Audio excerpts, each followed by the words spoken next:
പ്രശോഭിതം ഈ ജീവിതം, ആർദ്രമാം ദൈവസ്നേഹം നിറയും പൂവനം.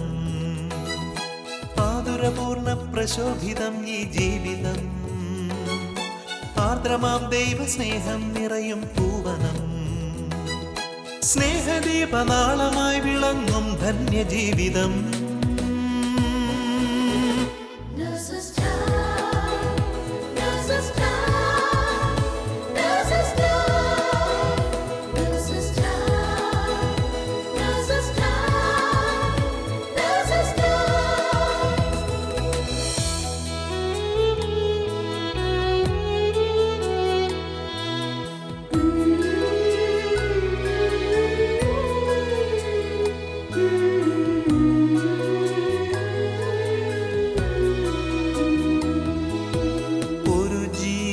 ഭൂവിൽ പിറക്കുമ്പോൾ ഇരു കൈയും നീട്ടി വാങ്ങും നീ മാലാഖമാർ.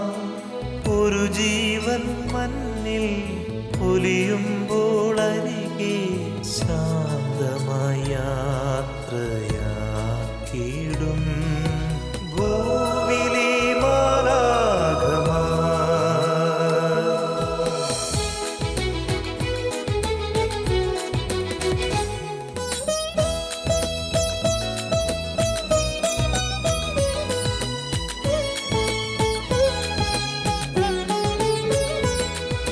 സ്വന്ത വേദനയതെല്ലാം മറന്ന സോദരർക്കായി നീക്കിവച്ചിടും ജീവിതം.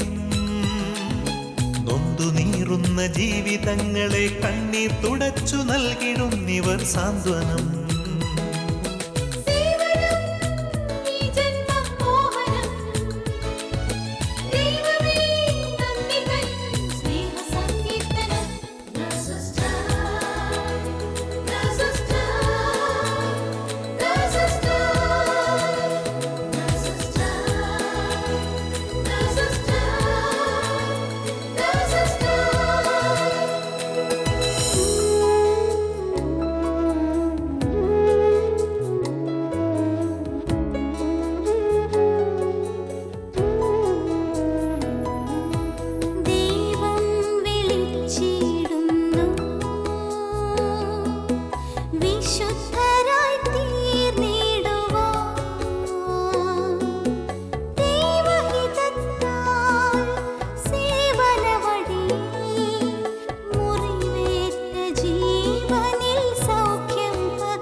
ഈശോ മിശിഹായ്ക്ക് സ്തുതിയായിരിക്കട്ടെ.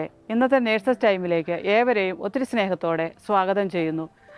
2 കൊറിന്തോസ് 5:17 പറയുന്നു, ക്രിസ്തുവിലായിരിക്കുന്നവൻ പുതിയ സൃഷ്ടിയാണ്, പഴയത് കടന്നുപോയി പുതിയത് വന്നു കഴിഞ്ഞു. അങ്ങനെ പുതിയ സൃഷ്ടിയായി മാറിയ ഡൽഹി നേഴ്സസ് മിനിസ്ട്രിയിലെ 2 നേഴ്സുമാരെ ഇന്നത്തെ നേഴ്സസ് ടൈമിലൂടെ നമുക്ക് പരിചയപ്പെടാം. Praise the Lord. Praise the Lord. എത്ര നാളായി നമ്മൾ തമ്മിൽ കണ്ടിട്ട്. കൊറോണ ആയതുകൊണ്ട് ഒത്തിരി നാളെ കണ്ട്. മീറ്റിങ്ങിൽ എന്നും നിന്നെ കാണാറുണ്ട്. എന്തൊക്കെയുണ്ട് വിശേഷങ്ങൾ? നല്ല വിശേഷം. മിനി, നീ ഇന്ന് രാവിലെ ഇവിടെ എന്നും കുർബാനയ്ക്ക് ഞാൻ വരുമായിരുന്നു? ഇന്ന് വന്നു, അപ്പൊ നിന്നെ കാണാനെത്തി. അപ്പൊ കുറേ നാളായി നിന്നോടും കുറച്ച് സംസാരിക്കണം എന്നൊക്കെ ഓർത്തിട്ട്. നല്ലത് തന്നെ മിനി. സമയമുണ്ടോ? ഇപ്പൊ ഇത്രയല്ലേ ആയുള്ളൂ. എനിക്കിന്ന് ഓഫാ മിനി. എന്നാ നമുക്ക് കുറച്ചു നേരം സംസാരിക്കാം. ശരി ശരി, വാ.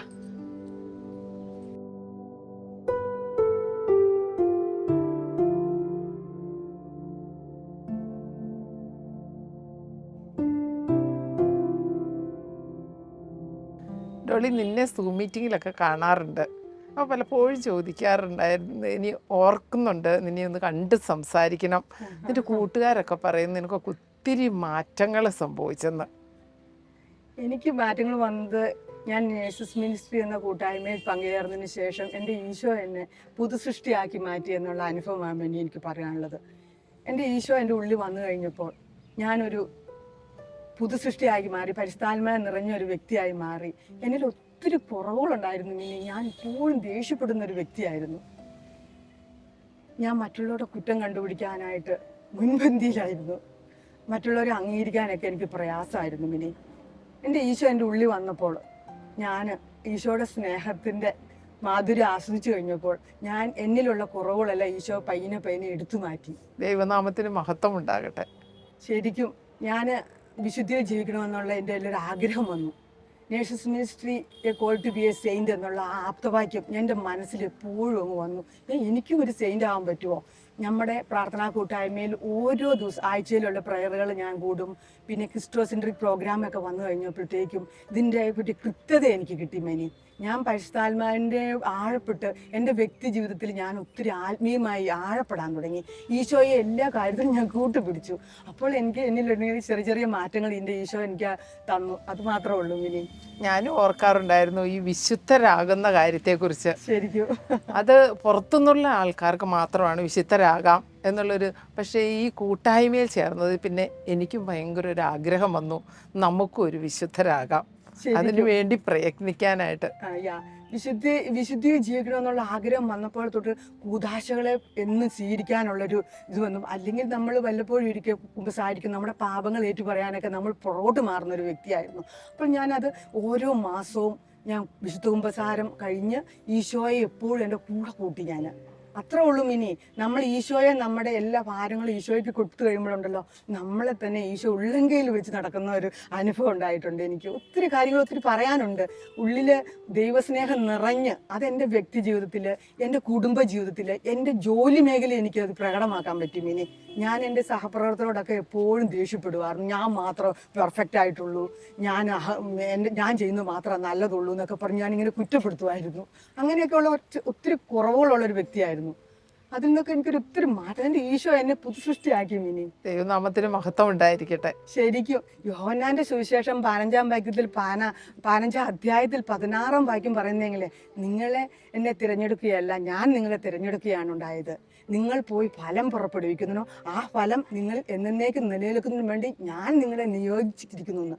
എൻ്റെ ആ ബൈബിൾ വാക്യം എൻ്റെ ജീവിതത്തിൽ ആപ്തവാക്യം പോലെ ഞാൻ സ്വീകരിച്ചു. എന്നെ എന്തോ നിയോഗം പോലെ ഈശോ എന്നെ വിട്ടിരിക്കുന്നതെന്നുള്ള ഒരു വിചാരമൊക്കെ വന്നു. എനിക്കെന്തോ ദൗത്യമുണ്ട് ഈ ഭൂമിയിൽ എന്നുള്ള ഒരു കൃത്യതയൊക്കെ എനിക്ക് കിട്ടി. അപ്പോൾ അതോടുകൂടി ഞാൻ ഈശോയെ എല്ലാ കാര്യത്തിലും എനിക്ക് കൂട്ടുപിടിച്ചു. എൻ്റെ വേദനകളിൽ, എൻ്റെ സഹനങ്ങളിൽ, എൻ്റെ പ്രശ്നങ്ങളിൽ, എൻ്റെ സാമ്പത്തിക ഞെരുക്കങ്ങളിലെല്ലാം എൻ്റെ ഈശോയെ അങ്ങേക്ക് അറിയാത്ത ഒന്നും എൻ്റെ ജീവിതത്തിലില്ലോ എന്നൊക്കെ പറഞ്ഞ് ഞാൻ ഇങ്ങനെ ആഴപ്പെട്ടിച്ച് പ്രാർത്ഥിക്കുമായിരുന്നു. എപ്പോഴും ഞാൻ ഈശോയ്ക്ക് നന്ദി പറഞ്ഞിട്ടുണ്ട്. ഇനി എല്ലാ നന്മകൾക്കും ഉപകാരങ്ങൾ ഞാൻ നന്ദി പറഞ്ഞിട്ടുള്ളൂ.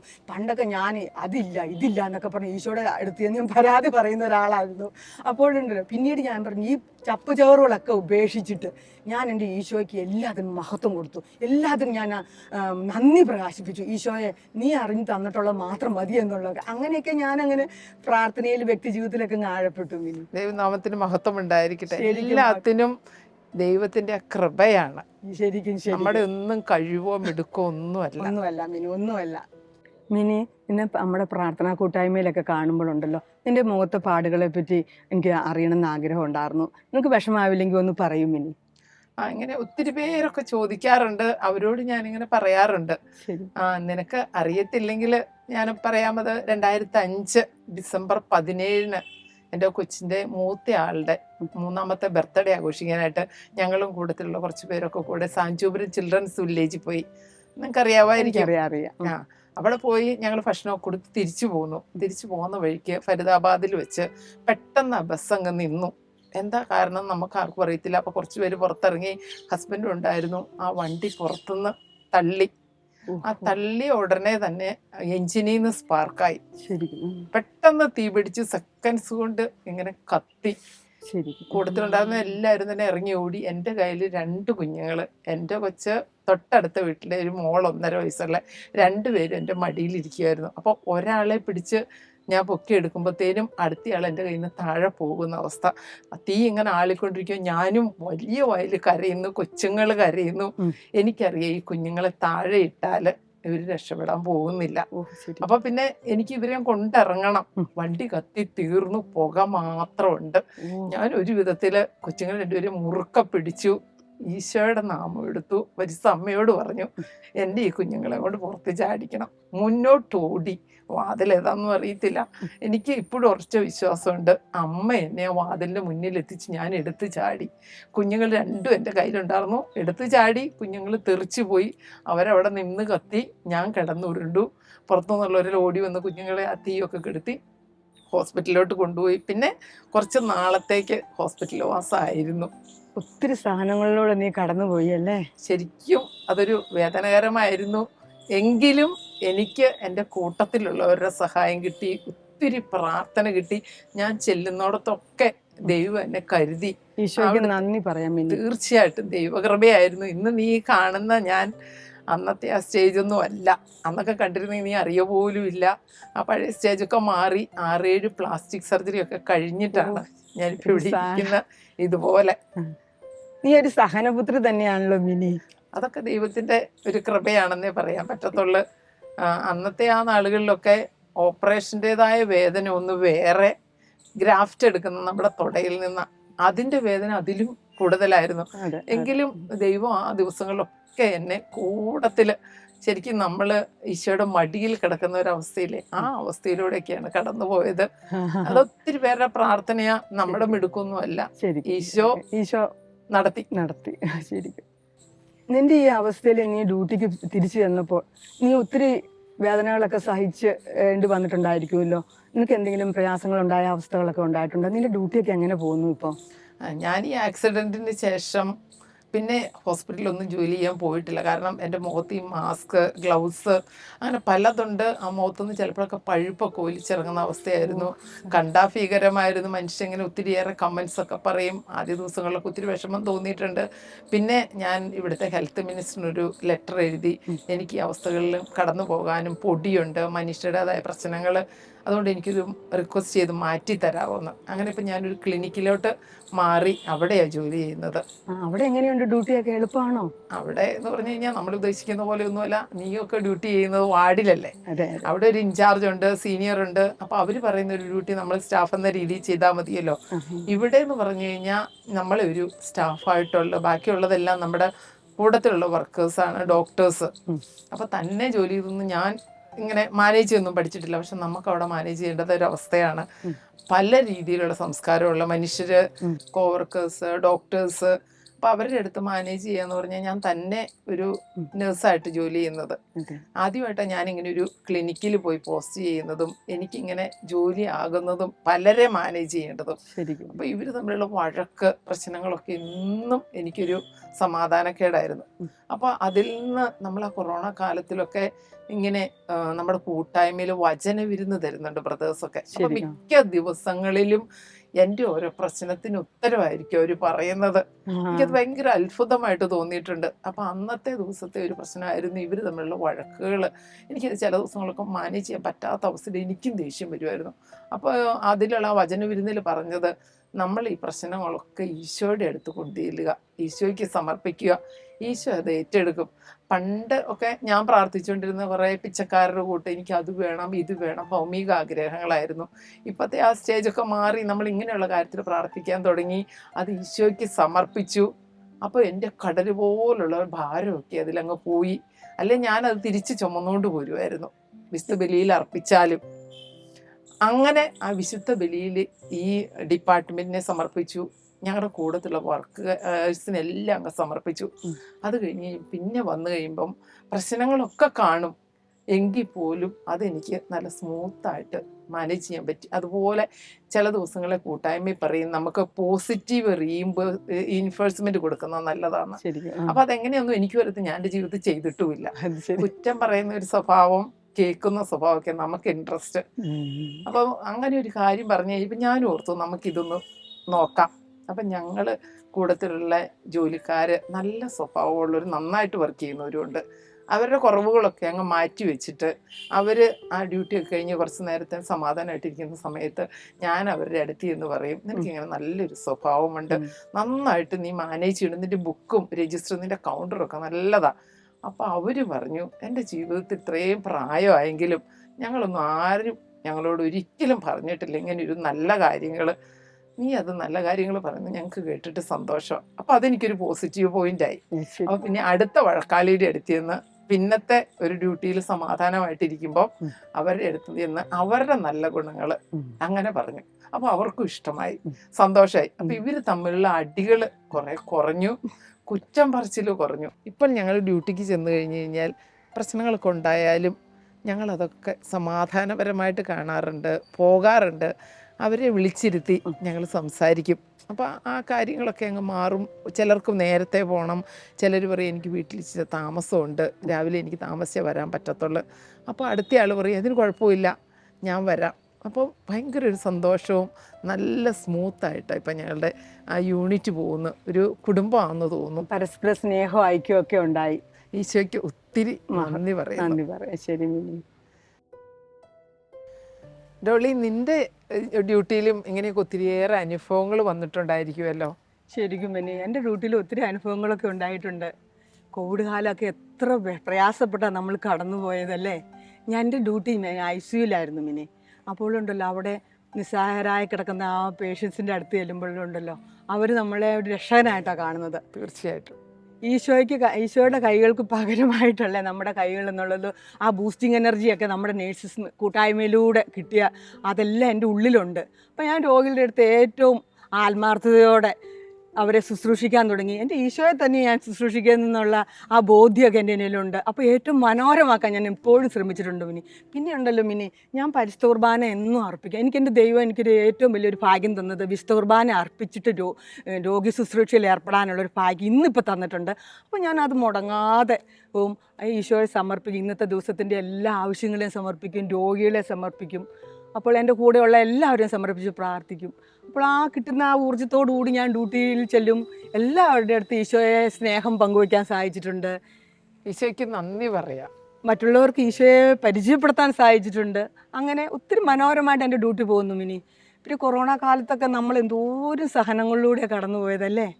ഫ്രാൻസിസ് മാർപ്പാപ്പയുടെ ആ പ്രാർത്ഥനയുണ്ടല്ലോ, I am vaccinated with the precious blood of Jesus, no virus can enter into our body.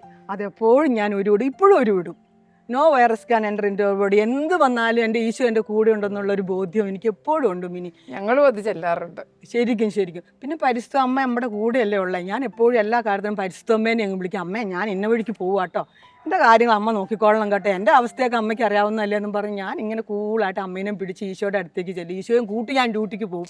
അപ്പോൾ അതൊക്കെ നല്ല പോലെ ഭംഗിയായിട്ടൊക്കെ പോകുന്നു. അങ്ങനെയൊക്കെ പോയി നല്ലതായിട്ട് എല്ലാം മനോഹരമാക്കി തീർക്കുന്നു മിനി. കൊറോണ കാലത്ത് നിൻ്റെ അനുഭവങ്ങൾ എന്തൊക്കെയാണ് മിനി? കൊറോണക്കാലം പറയുകയാണെങ്കിൽ ഒത്തിരി കാര്യങ്ങൾ പറയാനുണ്ട്. അതൊക്കെ വളരെ വളരെ അനുഭവങ്ങൾ നിറഞ്ഞതാണ്. നമ്മളെല്ലാവരും വീട്ടിലിരിക്കുവാണ്, കുഞ്ഞുങ്ങൾ വീട്ടിലിരിക്കുന്നു, ക്ലാസ് ഇല്ല, വെറുതെ ഇൻ്റർനെറ്റ്, മൊബൈൽ ഓണാക്കിയിട്ട് അടുത്ത സ്ക്രീനാണ് TV.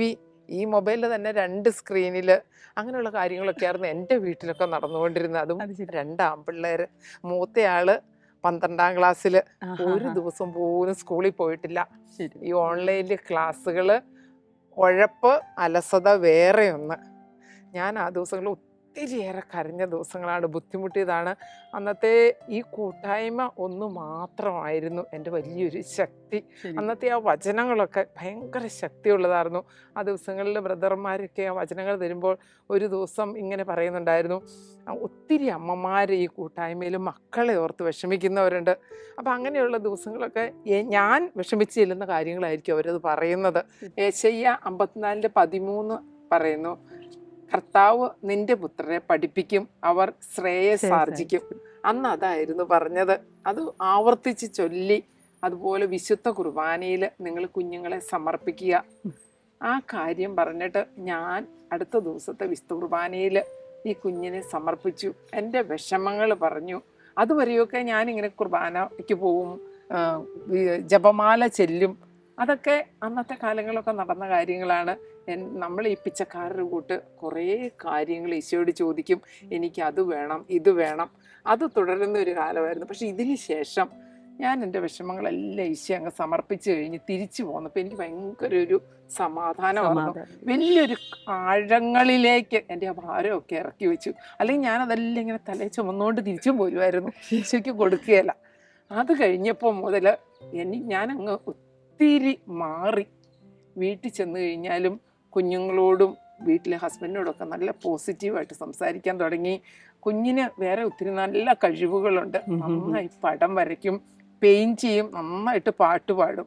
അപ്പോൾ പഠിക്കാനുള്ള കുറവൊന്നും ഞാൻ പറയാതെയായി. എന്നിട്ട് പിന്നെ ഈ നല്ല കാര്യങ്ങൾ പറഞ്ഞു കൊടുത്ത് അവൻ്റെ പെയിൻറ്റിങ് ഒക്കെ കണ്ട് ഞാൻ അവനെ നല്ലപോലെ അനുമോദിക്കാൻ തുടങ്ങി. ശരി. അതിനുശേഷം അവനോട് പറയും, മോനെ 12ാം ക്ലാസ് കഴിഞ്ഞിട്ട് നിനക്ക് ഇഷ്ടമുള്ള ഒരു രീതിയിലോട്ട് പോകാൻ പറ്റത്തുള്ളൂ.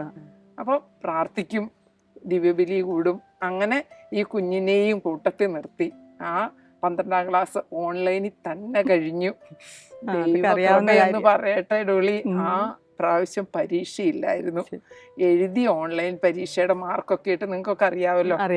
ആ റിസൾട്ട് വന്നു, 68% അവൻ ജയിച്ചു. ഈശോയ്ക്ക് നന്ദി പറയുന്ന ഒരവസ്ഥയായിരുന്നു അത്. എനിക്ക് സ്വപ്നത്തിൽ പോലും ഓർക്കാൻ പറ്റുന്നാത്ത ഒരു വിജയമായിരുന്നു കുഞ്ഞിന് കിട്ടിയത്. ദൈവത്തിന് ഒത്തിരി നന്ദി പറഞ്ഞു. ഒത്തിരിയേറെ പേര് പ്രാർത്ഥിക്കാൻ കൂടെ ഉണ്ടായിരുന്നു. അതിനുശേഷം അവന് ഇഷ്ടപ്പെട്ടുള്ള ഫാഷൻ ടെക്നോളജി, ഗ്രാഫിക് ഡിസൈൻ ആയിരുന്നു.